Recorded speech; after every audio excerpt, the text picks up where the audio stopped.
നമ്മളൊരു ജോലി ചെയ്യുമ്പോൾ ഈ 3 കാര്യങ്ങൾ ശ്രദ്ധിക്കുകയാണെങ്കിൽ ആ ജോലി നമുക്ക് വിജയിക്കാൻ സാധിക്കും. എന്താണെന്നല്ലേ? ഒന്നാമതായിട്ട് പ്രിപ്പറേഷൻ ബിഫോർ ഡൂയിങ് സംതിങ് എന്നുള്ളതാണ്. രണ്ടാമതായിട്ട് അണ്ടർസ്റ്റാൻഡ് വൈൽ ഡൂയിങ് സംതിങ് എന്നുള്ളതാണ്. ദെൻ മൂന്നാമതായിട്ട് analyse and learn after doing something എന്നുള്ളതാണ്. വളരെ ഇമ്പോർട്ടൻ്റ് ആയ 3 കാര്യങ്ങൾ. ഒരു കാര്യം ചെയ്യുമ്പോൾ നന്നായി തന്നെ പ്രിപ്പറേഷൻ നടത്തിയ ശേഷം മാത്രം ആ ജോലി ചെയ്യുക എന്നുള്ളതാണ് ഒന്നാമതായി ചെയ്യേണ്ടത്. ഒരു കാര്യം പ്രിപ്പയർ ചെയ്തില്ലെങ്കിൽ നമ്മൾ പരാജയപ്പെടാൻ വേണ്ടി പ്രിപ്പയർ ചെയ്യുന്നത് തുല്യമാണ്. സോ നന്നായി തന്നെ പ്രിപ്പയർ ചെയ്ത് ഒരു ജോലി ചെയ്യുക എന്നുള്ളതാണ് ഫസ്റ്റ് നമ്മൾ ശ്രദ്ധിക്കേണ്ടത്. രണ്ടാമതായി ശ്രദ്ധിക്കേണ്ടത് അണ്ടർസ്റ്റാൻഡ് ദ ജോബ് എന്നുള്ളതാണ്. അതായത് ഒരു ജോലി ചെയ്യുമ്പോൾ ആ ജോലിയെ പറ്റി മനസ്സിലാക്കുക എന്നുള്ളത് വളരെ ഇമ്പോർട്ടൻ്റ് ആണ്. അത് ചെയ്ത് തുടങ്ങുമ്പോഴാണ് നമുക്ക് ചില കാര്യങ്ങൾ മാറ്റേണ്ടതായിട്ട് വരുന്നത് അല്ലേ.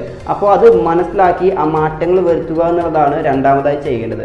ദെൻ മൂന്നാമതായി ചെയ്യേണ്ടത് അനലൈസ് ആൻഡ് ലേൺ എന്നുള്ളതാണ്. അതായത് ഒരു ജോലി ചെയ്ത് കഴിഞ്ഞാൽ നമ്മളൊന്ന് അനലൈസ് ചെയ്യണം. What when well, what when wrong, what could be improve എന്നുള്ളത് അനലൈസ് ചെയ്ത് ആ വരുത്തേണ്ട മാറ്റങ്ങൾ ഉൾക്കൊണ്ട് പഠിക്കാൻ ശ്രമിക്കുക എന്നുള്ളതാണ് നമ്മൾ മൂന്നാമതായി ചെയ്യേണ്ടത്. ഇങ്ങനെ ഒന്ന് ചെയ്ത് നോക്കൂ, തീർച്ചയായും ജോലി വിജയിക്കാൻ സാധിക്കും.